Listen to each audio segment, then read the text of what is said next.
First off, my name is Todd Nichols. I am the Executive Director of the Los Alamos Historical Society. I wanted to welcome you all tonight to our lecture.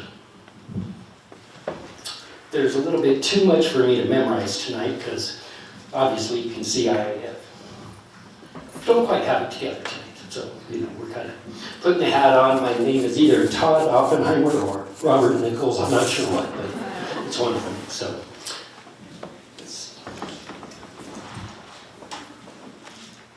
So in all serious tonight, you all, this is, I'm just going to read it. Every year, the Historical Society extends its gratitude to a special person or special people that have given greatly to the Society of their time, of their expertise, and of their genuine commitment to preserving the fascinating history of Los Alamos.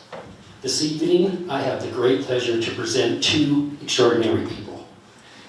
These two people have both sat on the Society's board of directors and have now retired after giving their continual support and energy tirelessly for years. They both have great ties to our community, whether it be through their own individual occupations and careers, children attending school, living in town, or their involvement with many, many social groups and causes. Specific to the Historical Society, over the last 4 to 5 years, these two teamed up together to form what we call our Operational Excellence Committee. With the growth of the Society, and especially with the very fast, intense growth over the last 2 years, they have been responsible for keeping the Society organized by creating multiple written documents concerning our policies and procedures. And if you all know anything about that, it's very difficult. Because of the broad growth of the Society, pushing us into a different set of laws and regulations, they had to start a lot of these from scratch. Performing research on best practices, creating legal documents for our museum and for our archives and collections department, creating current and relevant job descriptions, producing a whole host of needed practical operational guidelines, including our employee handbook and our volunteer handbook. Considering all the hours these two courageous women spent with one another, in person, on the phone, and by computing, they tended to speak of one another as sharing the same single brain. The Historical Society is greatly indebted to these two wonderful people beyond words. Mary Pat Kramer and Wendy Hoffman, would you please come up in front and give me the great honor to present you with the Los Alamos History Award.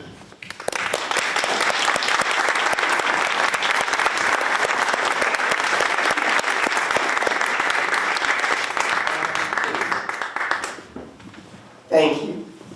This is a great surprise to me and a great honor, but we did enjoy our time and we did share a brain cell that was overworked many times.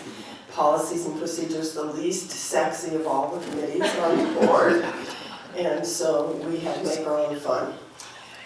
One of the things that I would like to do is to say that we're receiving this honor in memory and in honor of our friend Ron Wilkins, who passed away recently. When I joined the board, he was the president, and I served for 13 years, 12 of them as secretary, which he let me know in no uncertain terms I didn't have an option to do. And he taught me many, many things from his position of president. So I personally, and I think that Pat will say something about it as well, we want to remember Ron. Thank you all, especially the board, for this honor. In addition, the person who, in no uncertain terms, invited me strongly to join the board was Art Freed, another member of our community. I'm sure many of you know or have known well. So we were, well, kind of chosen by folks who knew what they were doing to come into the society and the board, and to thank you very much for your encouragement to speak louder and into the mic. We learned so much from them. We learned so much from the members of the board, members of the community, and began to realize just how much the society and the museum and all of its services are appreciated in this community. I no longer live here. I'm now down in Albuquerque, but a good part of my heart is here. Thank you.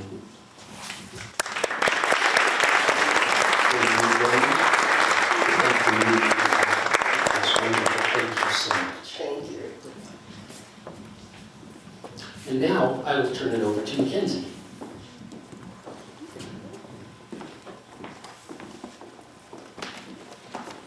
Okay, thank you, Todd. So I'm Mackenzie. I'm the educator here at the Historical Society, and I'm here to introduce our two guest speakers. But before I do that, I do want to give a huge thank you to our sponsor, TechSource.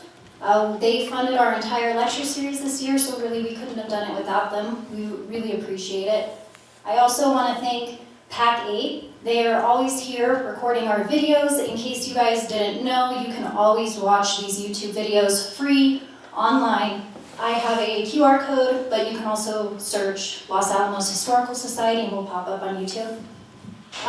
Last thing, I would like to thank Peak and New Mexico Wild. We collaborated tonight to bring you this wonderful lecture, so thank you so much, Kristen and Sally in the back. They were the ones checking you guys in. Really, thank you for partnering with us. We appreciate it.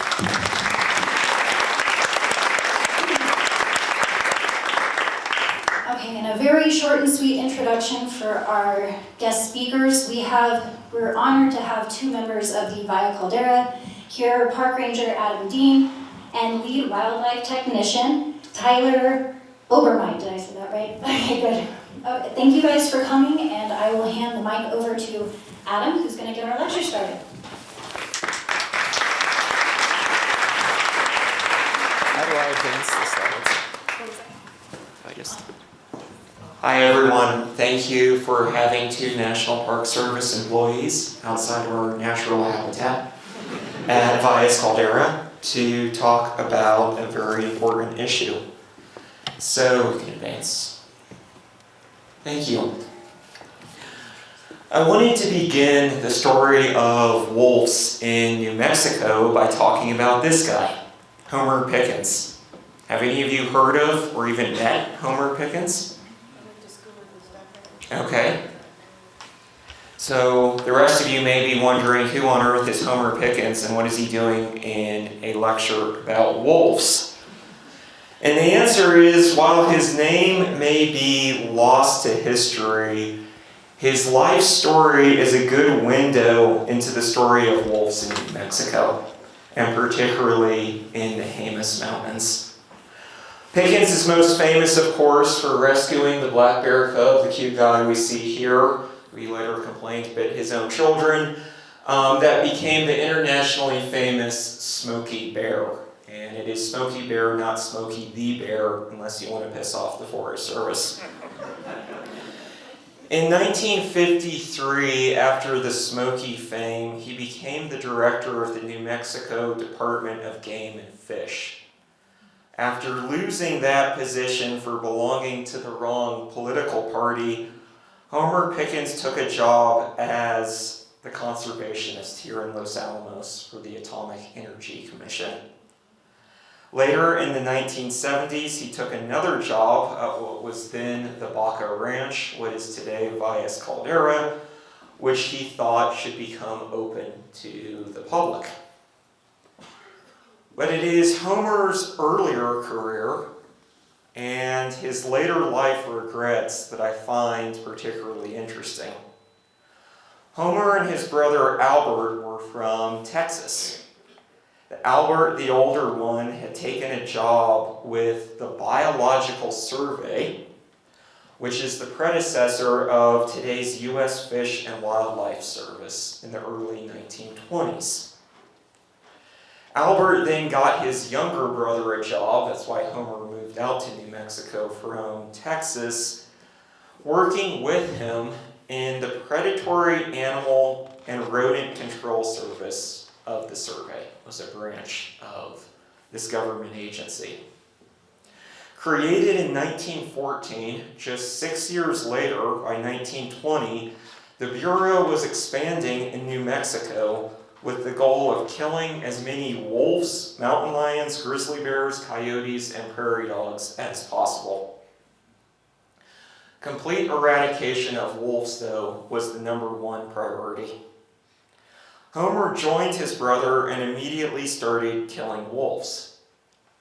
While most wolves in the 20th century were killed by poison-laced carcasses strewn out on the ground throughout public land in the American West, Homer and Albert were given the task of tracking down and killing especially tricky animals, ones that did not fall for the poison and the traps. Albert specialized in tracking wolves using dogs and setting sophisticated traps.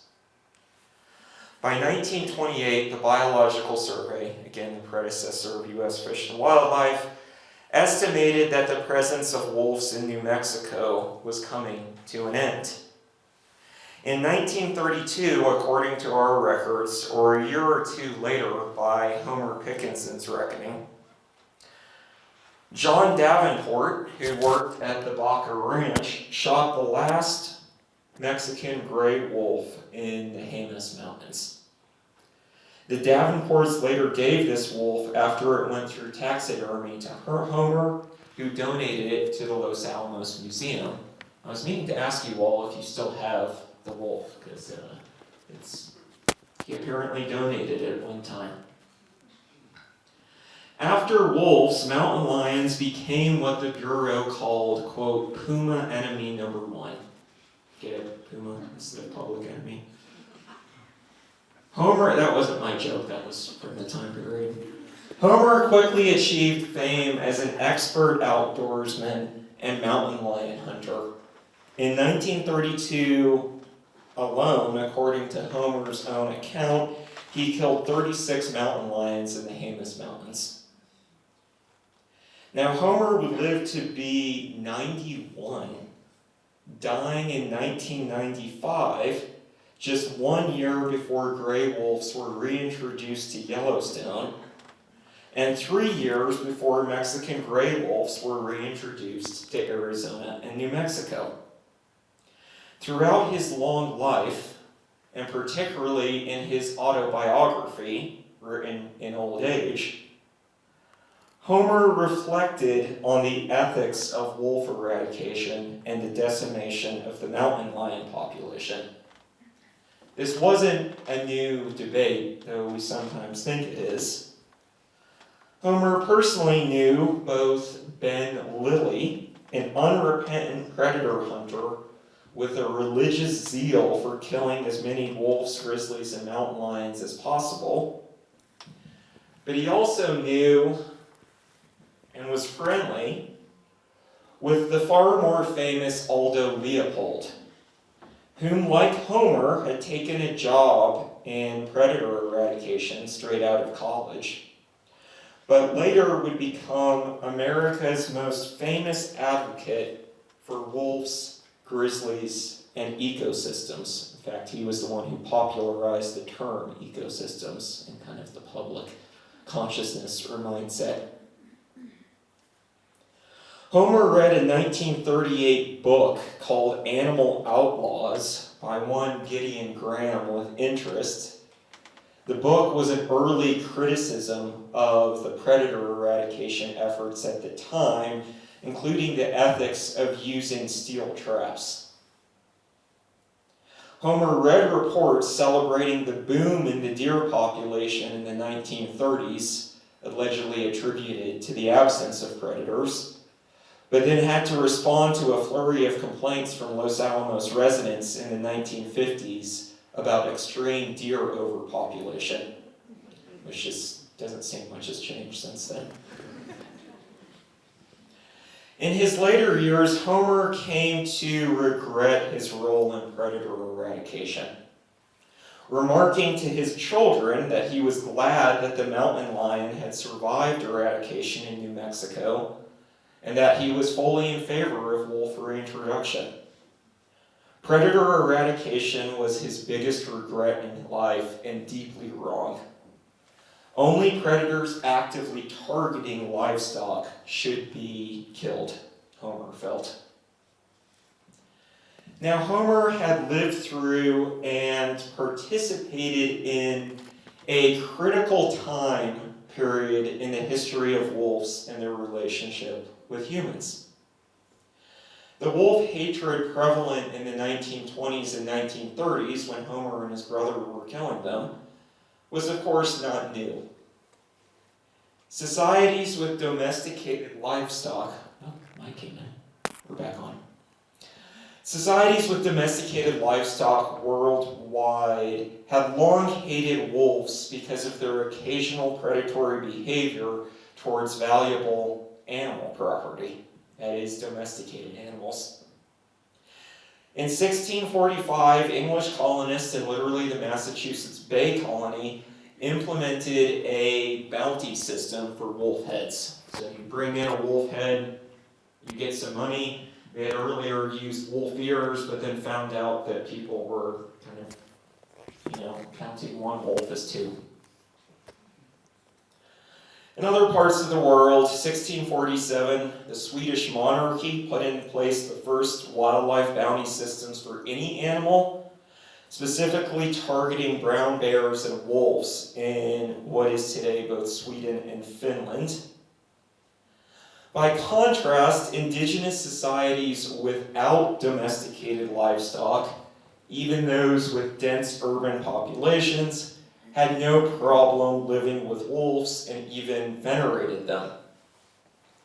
The Hamish people of Jemez Pueblo today, whose population may have been as high as 8,000 prior to Spanish colonization in the Jemez Mountains and plateaus, had no problem living with wolves. The hunting and warriors societies in Jemez culture highly respected both wolves and grizzly bears. Now you may be wondering what this slide is about, or even what animal it is. I think it's kind of a bad drawing. But this is a plate from 1830, and you notice it says prairie wolves. And that is actually what we would today call a coyote, or what my father from Utah would call a coyote. So during Western colonization and exploration, Americans made no distinction between what we today call coyotes and gray wolves. Military, off. Hopefully get the mics right.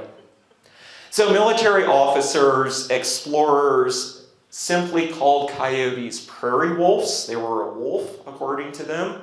And the larger gray wolves were often called mountain wolves. And they were both disliked.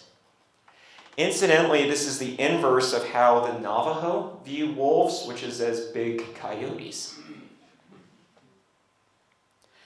Now, settlers often viewed themselves as fighting both native people and wolves, as if they were allied with one another.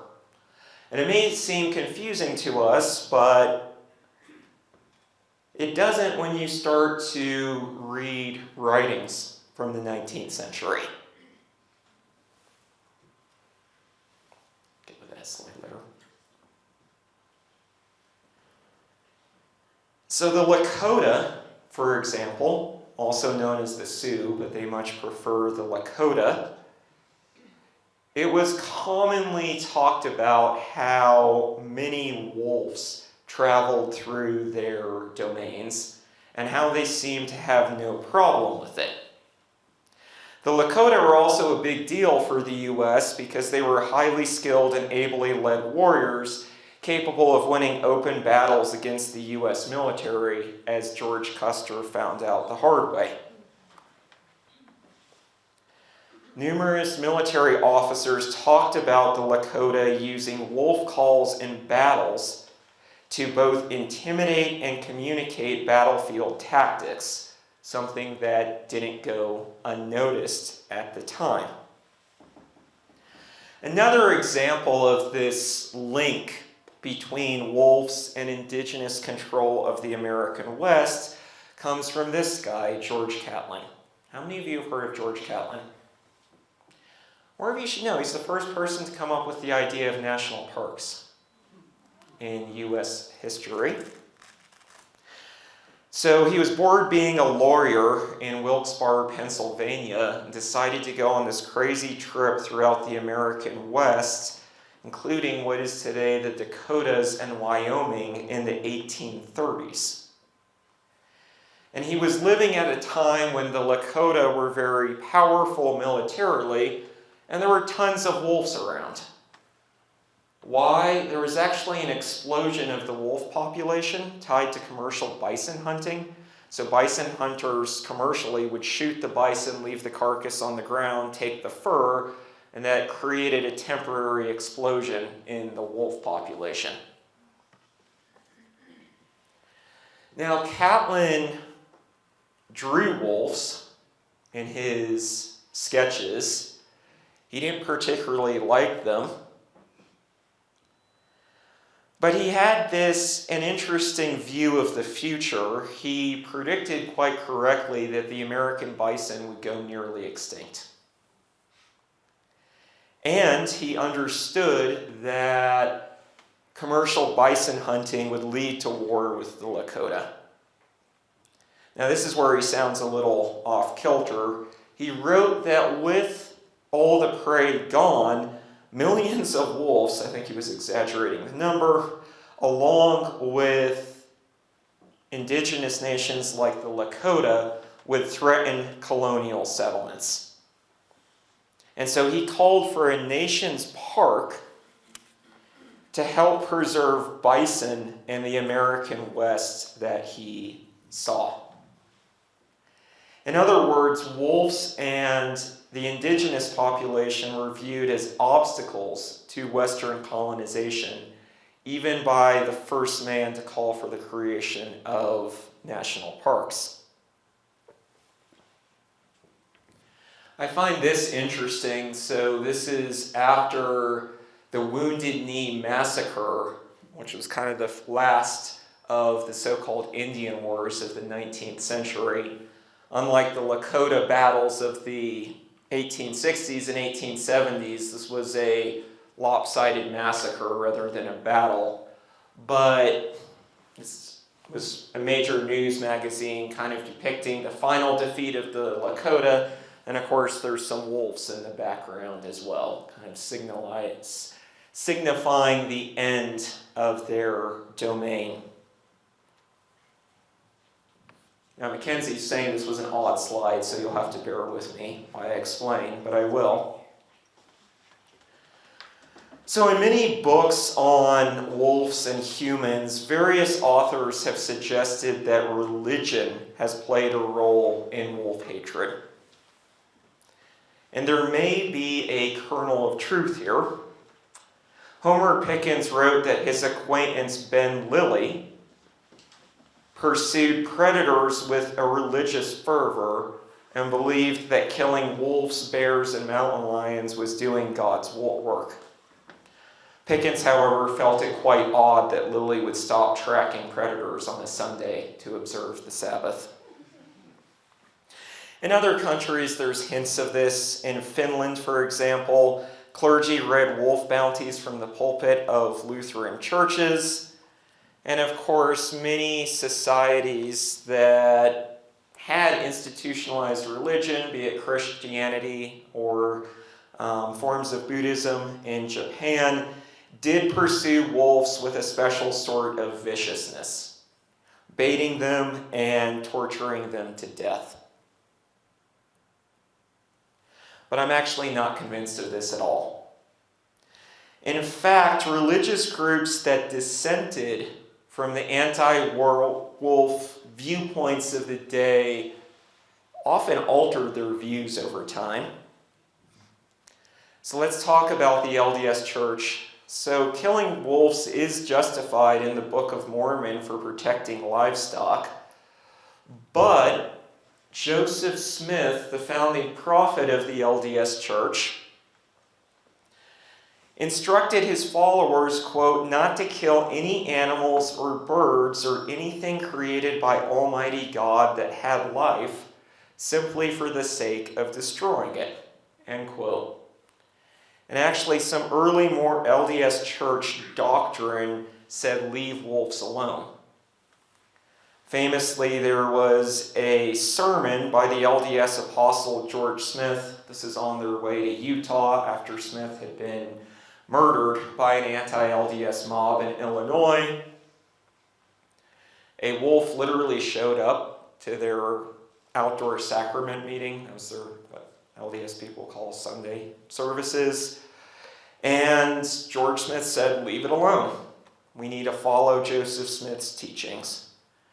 And certainly a visit by a wolf elsewhere in America on a Sunday would have prompted immediate shooting.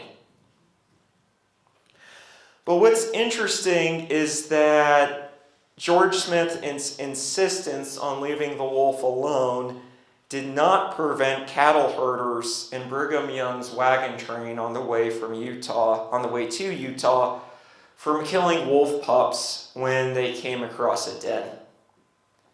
Then when they arrived in Salt Lake City, this guy, John D. Lee, who would later become infamous and be executed for his mass murder of over 120 Arkansas settlers traveling through Utah. John D. Lee, when they got to Utah, was put in charge of killing predators. And he organized these big predator hunts in the Salt Lake Valley. And in 2 months in 1849, Lee and his men killed 84 wolves, 65 foxes, and hundreds of other predators. In 1850, the state of Deseret, Utah was a territory, but that's what they called themselves, state of Deseret. 15% of its annual budget was wolf bounties. And that wasn't unusual in Western territories. But what I find interesting is that the dominant ideas of the wider culture and the economic interests overcame the religious dissent.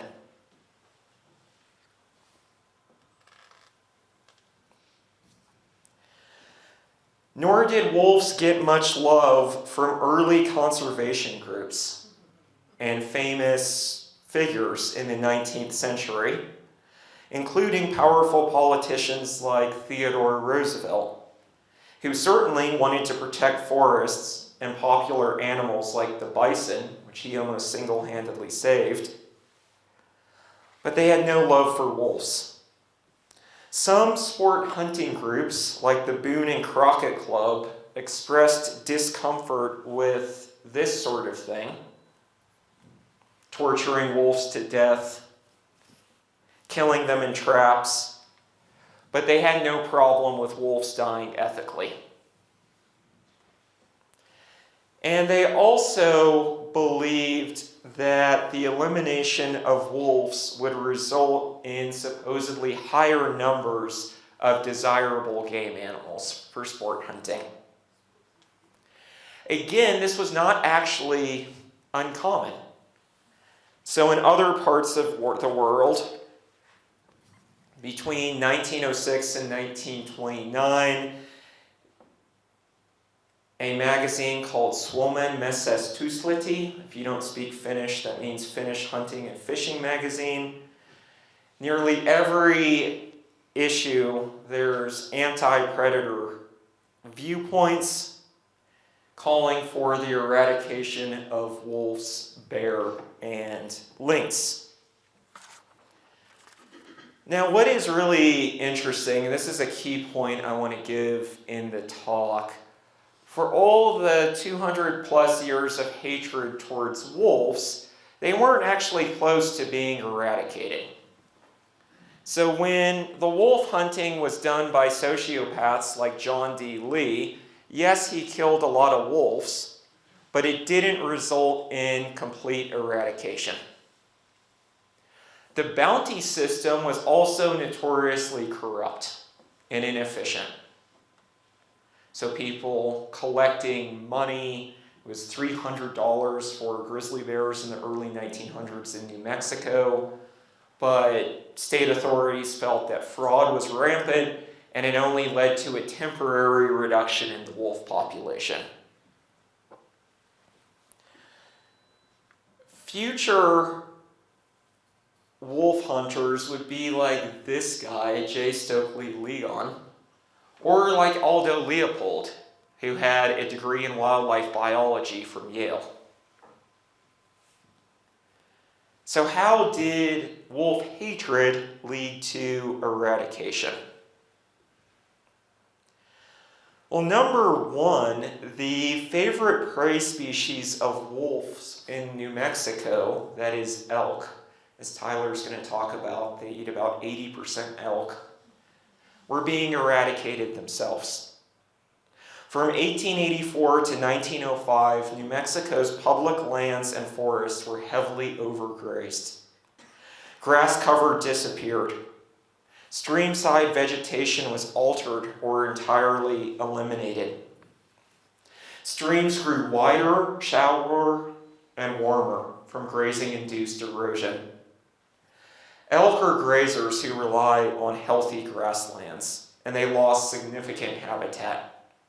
The last elk was shot in New Mexico in 1909, including the eradication of a possible subspecies of elk called Merriam's elk, which were thought to be native to the southern mountains. During World War I, which began in 1914, demand for American beef and wool was at an all-time high. And even the highest elevation, most heavily forested areas were being used for grazing. Now, I think you see where I'm going. The loss of their main food source, elk, did in fact lead wolves to target livestock. Grizzly bears, the ancient enemy of the wolf, if you've seen any episode of National Geographic, fared little better in New Mexico. Unlike wolves, grizzlies feed predominantly on insects and herbaceous vegetation. With their food sources under assault and cattle in the high elevation remaining habitat, grizzlies also turned to eating beef. Such real attacks, and ironically the collapse of game populations, led ranchers, cattlemen's associations, as well as sport hunting organizations to promote federal predator eradication.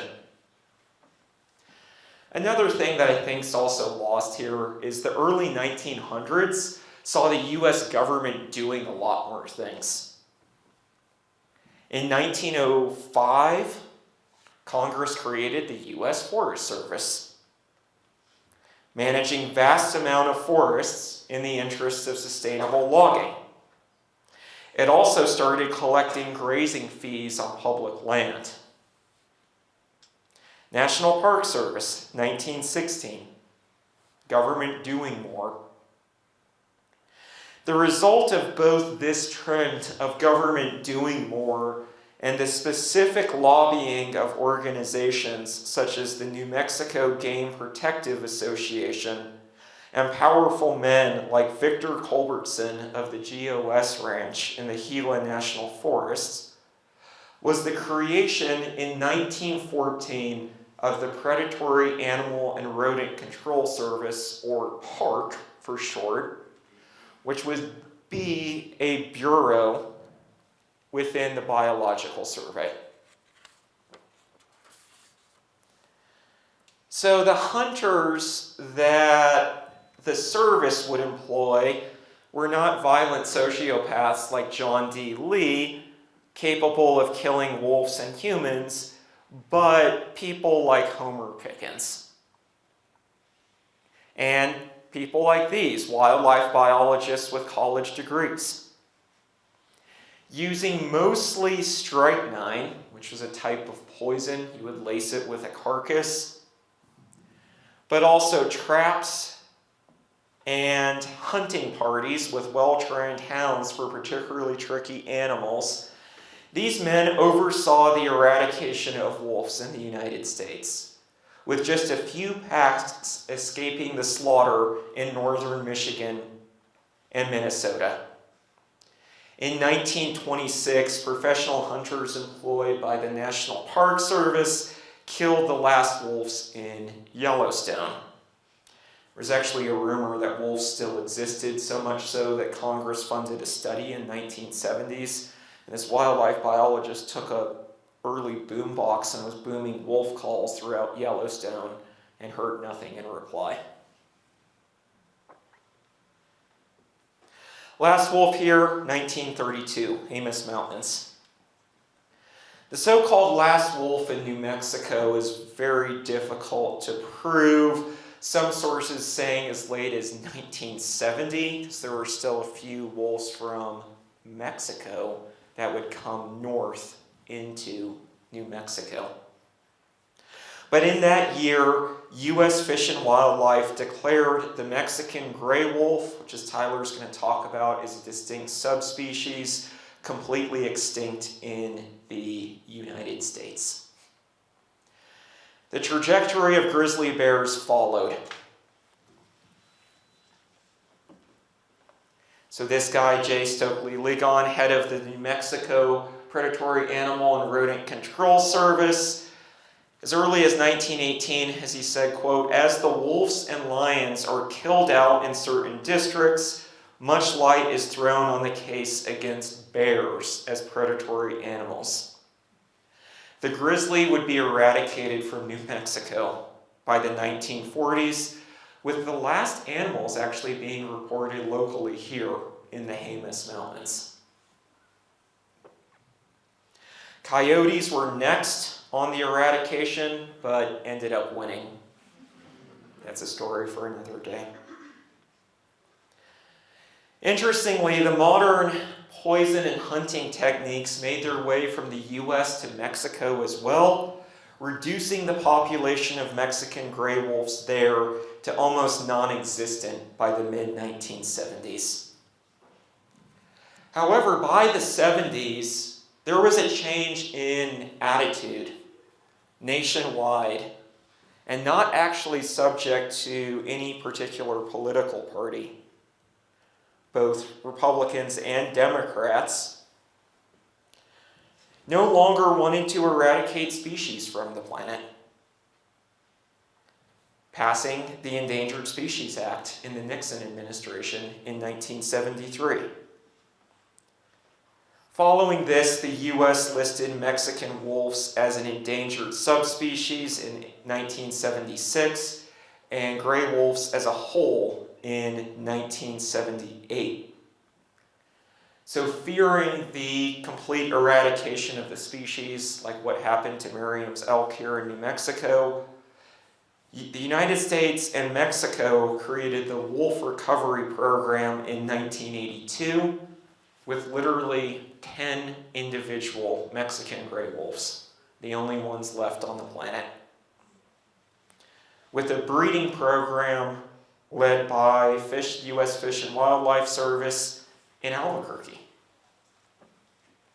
In 1998, seeking the recovery of the species, U.S. Fish and Wildlife decided to reintroduce the Mexican gray wolf. This was 2 years after Yellowstone in 1996, to the Apache and Gila National Forests in Arizona and New Mexico. They deemed them a quote-unquote non-essential experimental population, which they thought would give them more flexibility because otherwise they would be subject to the terms of the Endangered Species Act. It is worth saying, though, and I hope I'm not stealing your thunder, Tyler, when they move out of the recovery zone, they are subject to the protection of the Act. Now, before handing it over to Tyler, I wanted to talk about some other slides. So we often think the debate over the place of predators in ecosystems is new, and it's certainly not. Ernest Thompson Seton, who is most famous as co-founding the Boy Scouts of America in the United States, was invited to hunt wolves at a Colorado ranch. By hunt wolves, he figured out that meant trapping them, and even though he was an avid hunter, he was absolutely disgusted by this. Took photos of a wolf he trapped called Lobo, Lobo's mate Blanca, and then wrote some early books saying that predator eradication was wrong.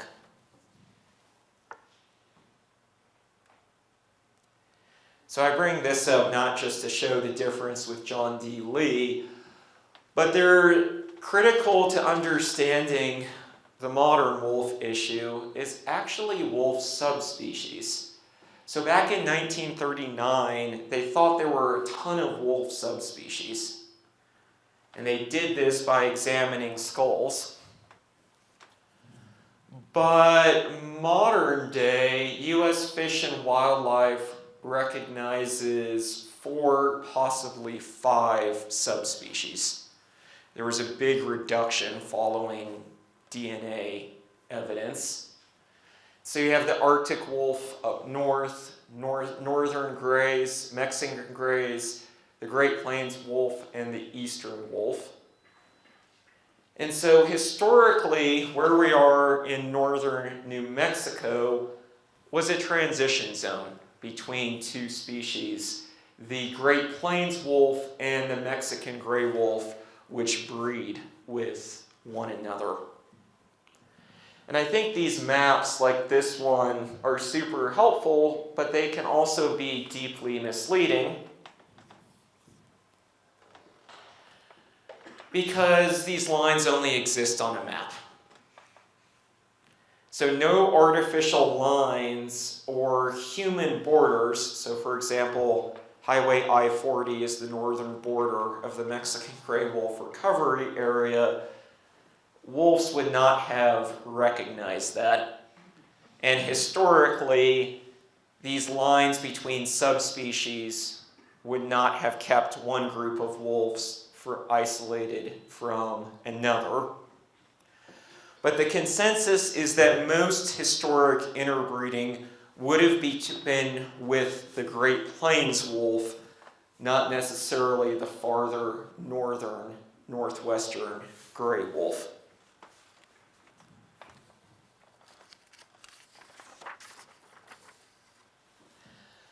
Finally, before handing it over to Tyler, both then and now, wolves can travel tremendously long distances.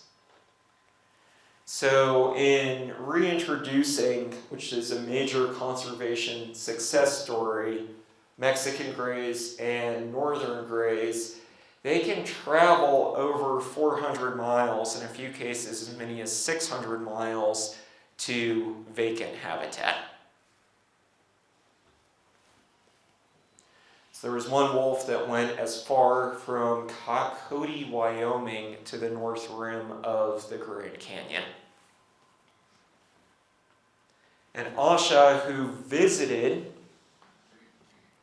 Valles Caldera in November and December of 2023, also made quite a long journey north. And that was the first wolf, confirmed wolf, to be in Valles Caldera since federal predator eradication. Thank you. You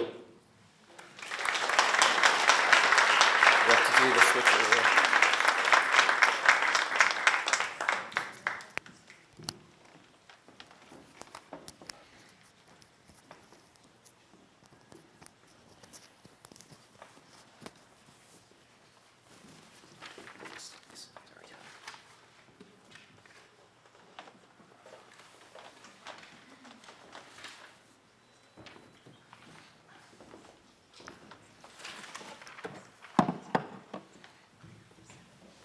Good evening. My name is Tyler Obermeit, and I'm the lead wildlife technician at Valles Caldera National Preserve. I attended Arizona State University Polytechnic, where I was president of my school's chapter of the Wildlife Society, and graduated with a bachelor's degree in natural resource ecology and a certificate in wildlife management. For the past 6 years, I've been working as a wildlife technician engaged in the research, conservation, and management of a broad range of threatened and endangered species, from macroinvertebrates to large mammals. My first experience working with wolves was in the summer after my sophomore year of college. I wasn't able to land an internship, so I spent the early part of my summer volunteering with New Mexico State University to capture and monitor elk calves in the White Mountains of Arizona, investigating elk mortality and recruitment rates of elk in the Blue Range Wolf Recovery Area, which consists of the entirety of Gila and Apache National Forests in Arizona and New Mexico.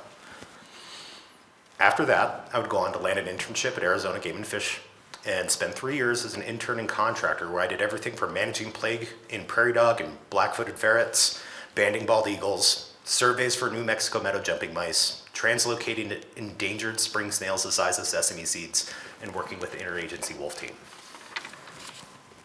After Arizona Game and Fish, I spent our winter season with California Department of Fish and Wildlife, where I used trail cameras to model populations of Rocky Mountain elk in Northern California. Here, I also drew on my experience as a 101st Airborne veteran, managing helicopter ground operations for the helicopter capture and collaring of Rocky Mountain elk, and also helping to deploy the first 2 collars on gray wolves in Northern California. I've been with the National Park Service here at Valles Caldera National Preserve since May of 2023, and I am responsible for leading a wide array of surveys on invertebrate, amphibian, fish, bird, and mammal species in and around the caldera. And here, today, I'm here to talk to you all about Mexican wolves and the management techniques that conservation biologists and wildlife managers use to conserve and manage the species on the landscape. Management of wolves is a year-round effort and varies by life history. So that's how we're going to frame this talk, is with life history, starting with birth. So Mexican wolves will breed around February, and they have a gestation period of about 63 days, giving birth to a litter of 2 to 6 pups in their den around late April, early May. And these pups, they're going to be blind and helpless their first 2 weeks of life, and the pack is going to leave them in the den while they're out hunting and scavenging for food. So, wolf pups are born in the spring. Well, what else do we have here at the beginning of spring? Well, we have the beginning of the growing season. The snow is melting. Things are starting to green up, and there now exists an easily available caloric surplus on the landscape that wasn't there in winter, both in the form of all this new plant growth for our large mammalian herbivores, but also for our carnivores, because it's also baby season for our elk. And that's important because it means there's a surplus of easy prey on the landscape for these packs to bring back to their young litters. It's during this time that the interagency wolf team will utilize a tool that we call fostering to increase the recruitment rates of this species in recovery. If a wolf litter is located in the wild, and if there exists a captive-born leader that is born close in age to those wild wolf pups, wildlife managers will attempt fostering and actually add captive-born pups to the existing den in the wild. And while that technician is in that den, they're going to take those pups and they're going to roll them around in all that smelly dirt in the den. They're going to rub those pups on all the pups that are already in there. And we do this so when the wolf mother returns, she isn't able to differentiate the foster pups from her own by their scent. Now this is going to complicate things for this new wolf pack because all of a sudden they have many, many more mouths to feed. And starvation is often a limiting factor for young predators. So let's talk about food. Rocky Mountain elk make up the majority of the diet of Mexican wolves. And what we see here is that they've actually adapted to their prey base with the birth of these wolves and this demand for excess calories lining up with the increase of prey availability that comes from the elk calving season.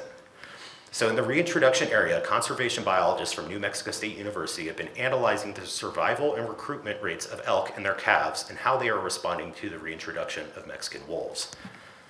Young elk calves are outfitted with GPS collars that are designed to grow with them. And when no movement is detected for a period of 4 hours, the collars would begin transmitting a mortality signal, to which we would respond by locating the animal and conducting a forensic investigation to determine the cause of death and, if preyed upon, identify which predator performed this kill.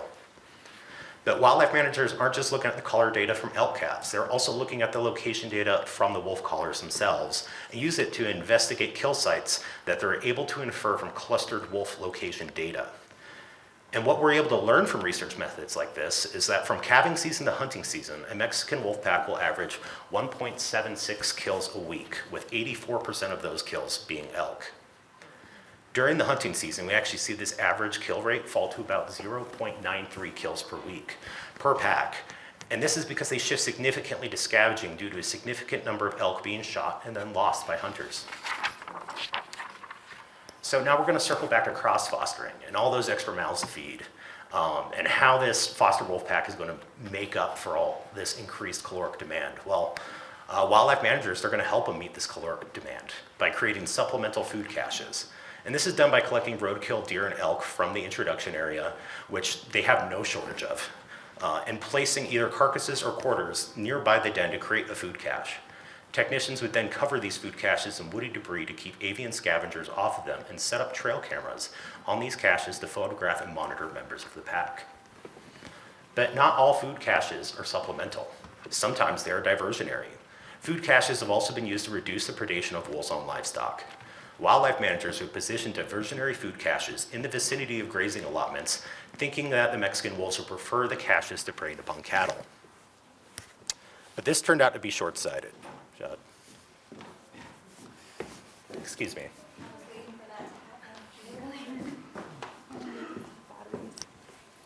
Well, we have 2 more to choose from.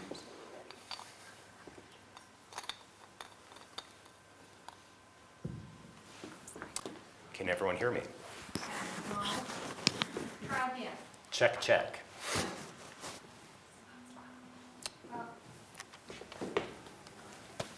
I know one of them doesn't have. Oh God, that's awful.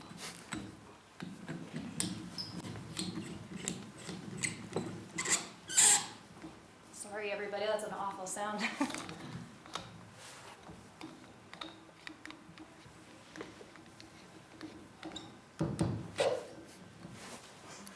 Can everyone hear me now?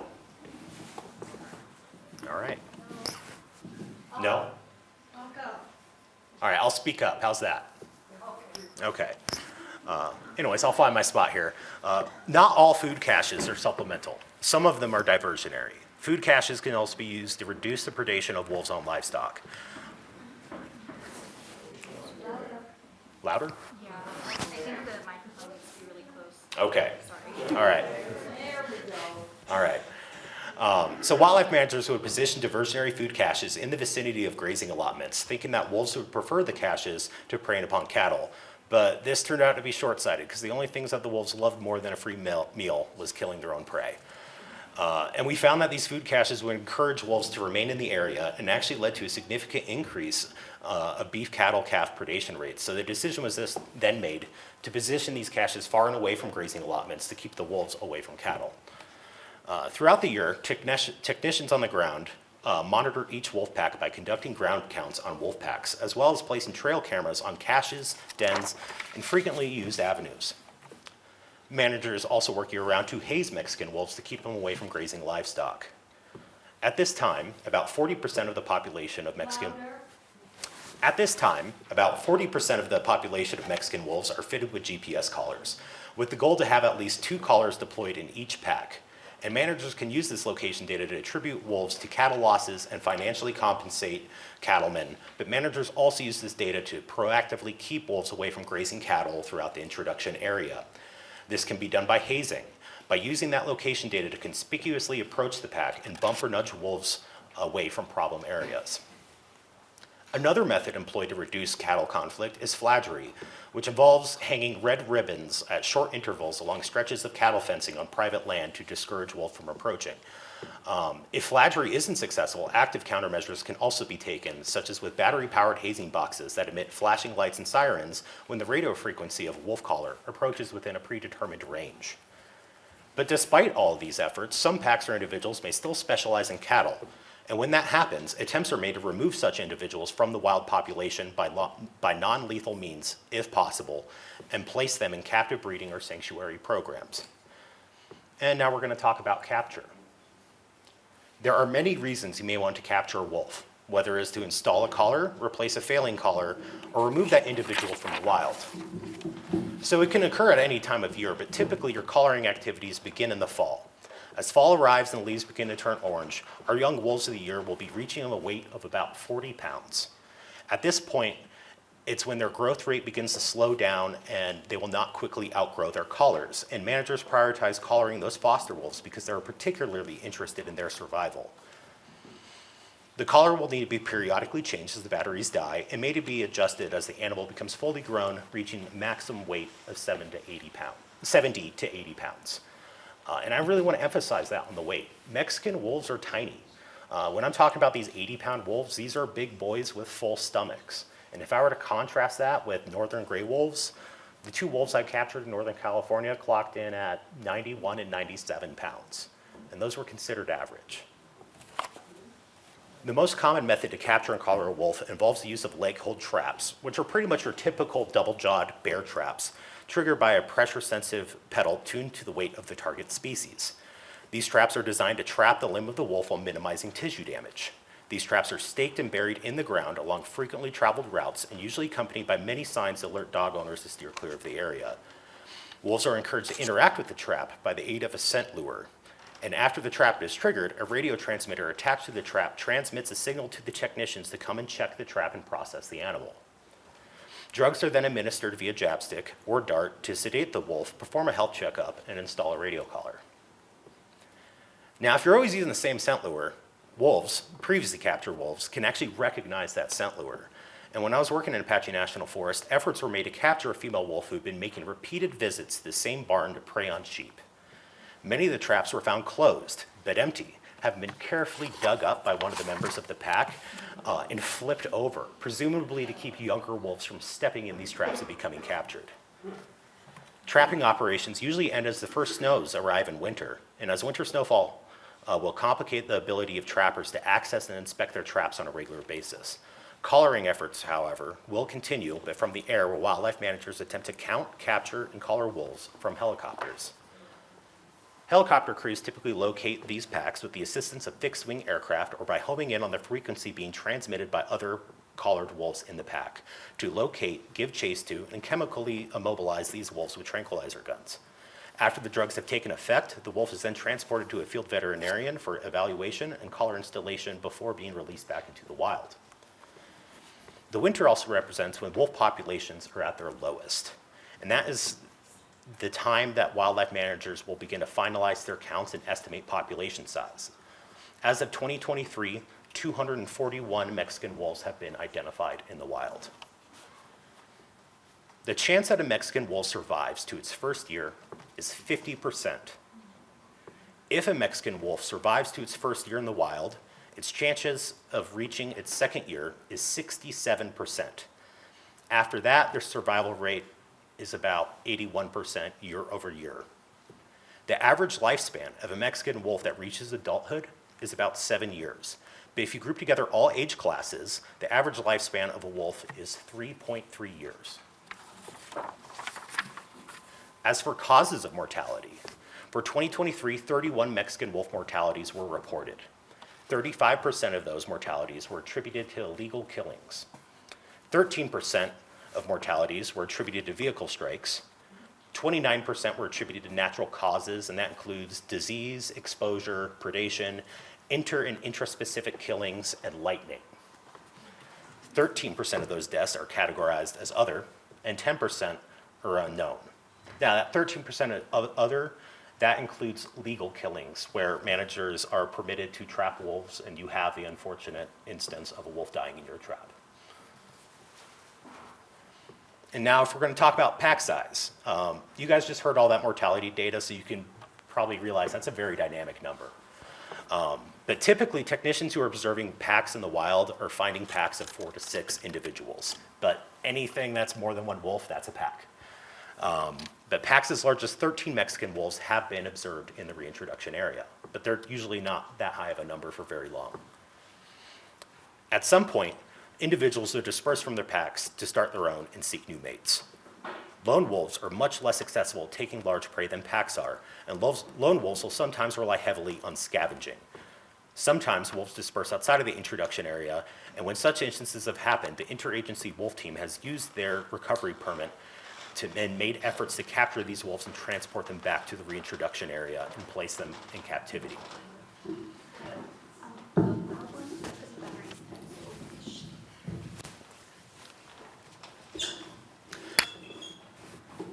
This happened with a young that's much better, thank you.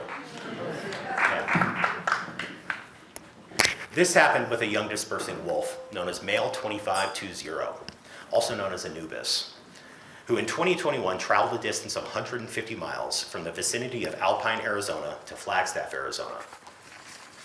Wildlife managers were able to locate this animal by its radio collar, dart it, and release it back to the reintroduction area. Wolf M2520 then made a movement back to Flagstaff at an average speed of 30 miles a day. Unfortunately, this wolf was illegally shot before it could be recovered. And when I asked a wolf biologist who had participated in the capture of this wolf if this was a common behavior among dispersing wolves, and he said that young male wolves that disperse outside of the introduction area and are recaptured will often disperse to those same areas again and again, and that sometimes as many as 4 or 5 recaptures are necessary before they will stay in the introduction area. But it's not just male wolves that will disperse on their own, as we've seen with wolf F2754, also known as Asha. So Asha was born in the White Mountains of Arizona in the spring of 2021. She was collared the following year in the fall of 2022. Shortly after being collared, she dispersed here to northern New Mexico, and she was first captured actually in January of 2023 outside of Angel Fire, New Mexico. She was then placed at Sevieta National Wildlife Refuge, where they attempted to pair her with a mate and then released her down near the Gila Wilderness area. And of course, Asha came back. She came back to the caldera in December of 2023 before leaving the caldera and being darted and relocated back to Sevieta National Wildlife Refuge. Once again, they tried to pair her with a mate, but those attempts have been unsuccessful, and she remains in captivity at Sevieta National Wildlife Refuge. As for the future of wolves in Jemez Mountains, and northern New Mexico in general, I believe it's only a matter of time before wolves reoccupy this landscape. This area is high-quality habitat with a very abundant population of Rocky Mountain elk, and with gray wolves recently being introduced in Colorado and our growing and dispersing population of Mexican gray wolves in Gila and Apache National Forests, I don't think there's any question that wolves will begin to occupy northern New Mexico. It's only a matter of when and what species are going to occupy that habitat first. Mexican wolves or their much larger cousins, gray wolves, to the north? And how are these two wolf populations going to interact with each other when they come into contact with each other? Are they going to interbreed? How could the genetics of the introduced population be affected by genetic exchange between these two subspecies? Will Colorado wolves go out of the way to kill Mexican wolves as they do with other competitors such as coyotes? Or will they be seemingly indifferent to Mexican wolves, the way Mexican wolves are with coyotes? These are questions we currently do not have the answers to, but I'm pretty sure we're going to have these answers soon enough, because the only things keeping these wolves from permanently occupying this habitat is the management decisions of their management agencies. And with only 40% of known Mexican wolves outfitted with radio collars, the idea that uncollared and thus untrackable wolves beginning to disperse to this habitat becomes an inevitability. Now, this concludes my remarks, and at this point I'd like to open it up for questions. Does Tobias Caldera,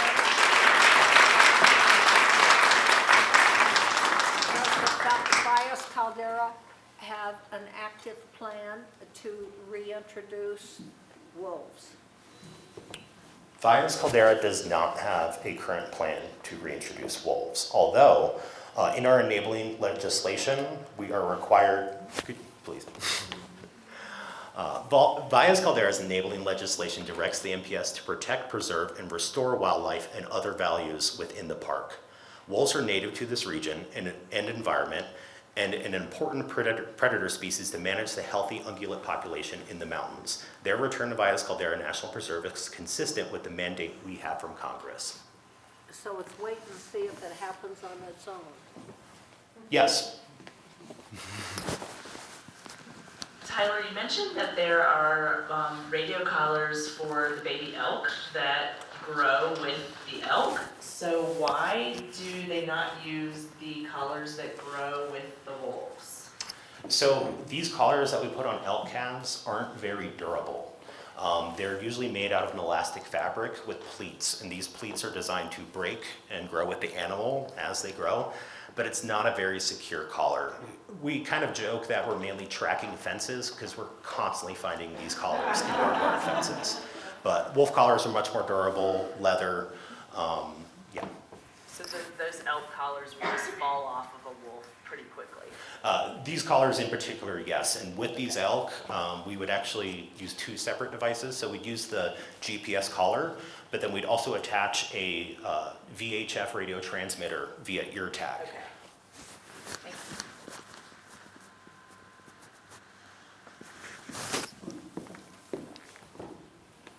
Before Westerners got to New Mexico, what do you think the wolf population was when they were living with the Indians? That's actually a good question. You can't put a number on it. All you have is impressionistic reports of Western travelers, Hispanic travelers, and indigenous oral history. So there are place names tied specifically to the Mexican gray wolf. In Hamish society and culture, there's a specific name for wolf and grizzly bear in their language. And they had much, much higher population numbers than today. There was an explosion of the wolf population writ large from the 1830s to the 1880s, tied with commercial bison hunting, because there were so many dead bison carcasses on the plains. That was a big boom for the wolf population.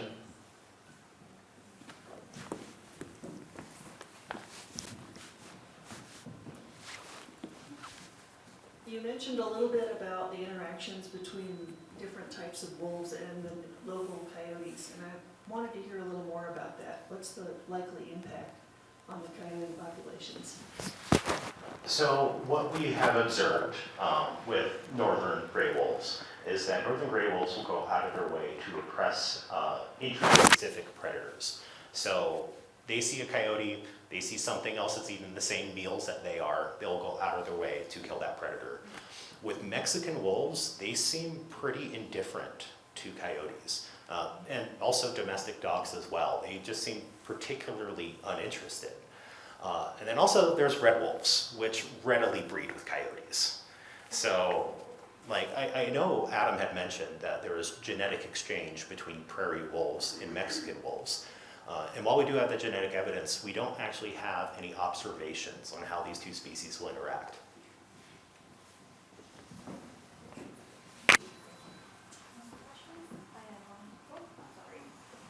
Why wasn't Asha allowed to remain in the Hamas?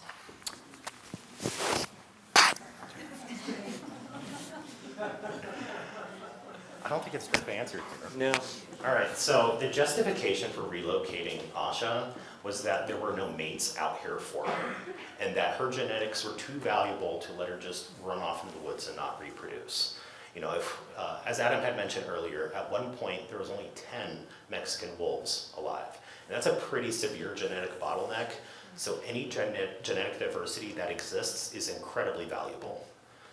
I don't necessarily agree with the decision to relocate her, but I can understand the justification.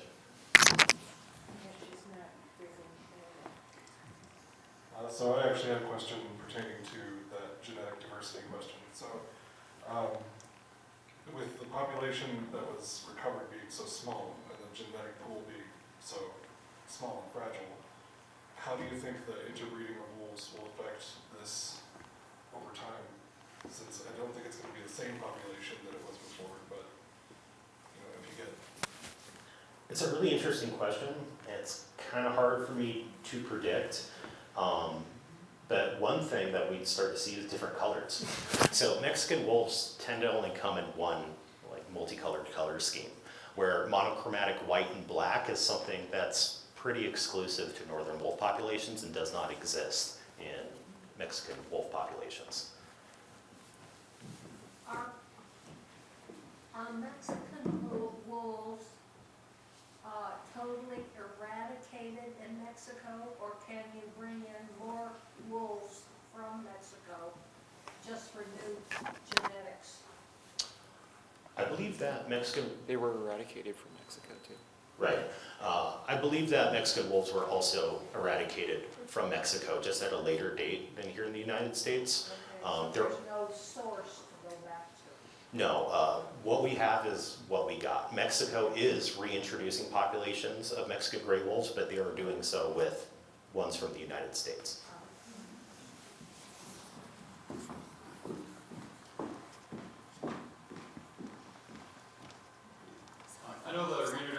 wolves in Yellowstone had a pretty large impact on habitat, particularly riparian habitat. Have we seen the same thing in the Gila yet?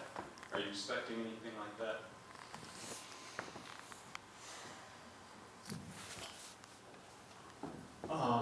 Yellowstone has published data this year, pretty much kind of destroying the whole theory that the reintroduction of wolves is what's necessary for the restoration of a lot of their riparian areas. Yes, having wolves will help you from losing riparian areas and evict large ungulates from those riparian areas, but there are many, many more inputs that are necessary to keep those ecosystems healthy, much more than just wolves. So pretty much what I'm saying is just introducing wolves should not be your restoration plan for riparian areas. There's very extensive work in a lot of other areas that needs to be done. For example, I'll let you answer for the example, but there is some evidence that willows tend to increase in riparian areas post wolves, and that was in Yellowstone. What's fascinating is post-fire aspen regeneration. So after these large-scale, high-severity fires, for since 2000, high severity in a lot of areas, in areas that are exposed from elk, where elk can't go, the aspens start to grow higher. So in the Gila, they thought that with wolf reintroduction, that the elk impact on aspen would not be as severe, and that turned out not to be the case in the studies. But as Tyler said, ecology is a complicated science, and one of the explanations is that there wasn't enough wolves to affect the population of elk. And another thing is there's no more grizzly bears, and the interplay between those two, wolves and grizzly bears, impacts the elk population as well.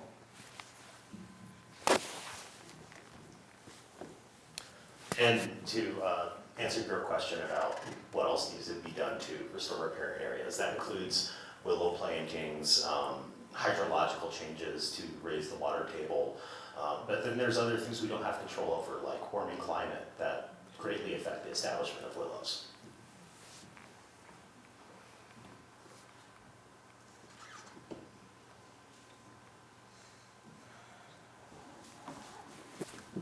has there been any collaboration with the Pueblos in terms of reintroducing the wolves? Are they like? The short answer is no, but Valles Caldera has no plan to actively reintroduce wolves to Valles Caldera. No, I mean, in New Mexico, because in the history part, there was discussion about, the Native Americans, what they didn't have any problems with wolves. They coexisted, and so are the Pueblos interested in this reintroduction as well now? I wouldn't use the word reintroduction at all, but on our NPS app, there's an audio tour that we did with Jemez Pueblo, and they talk about their attitudes towards Mexican gray wolves.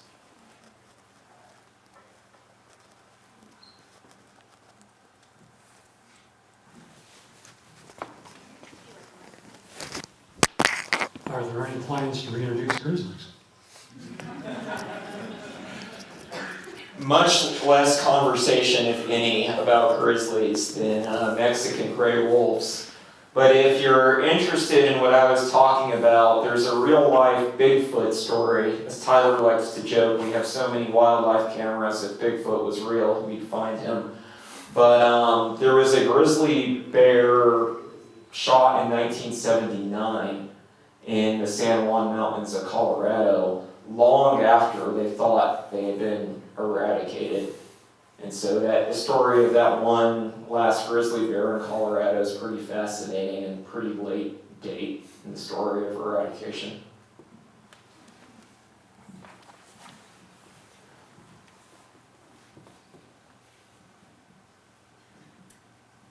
All right, everyone. everybody. If you guys have questions, feel free to come up, or any questions that you couldn't think of over here. But thank you all for coming, and have a wonderful evening.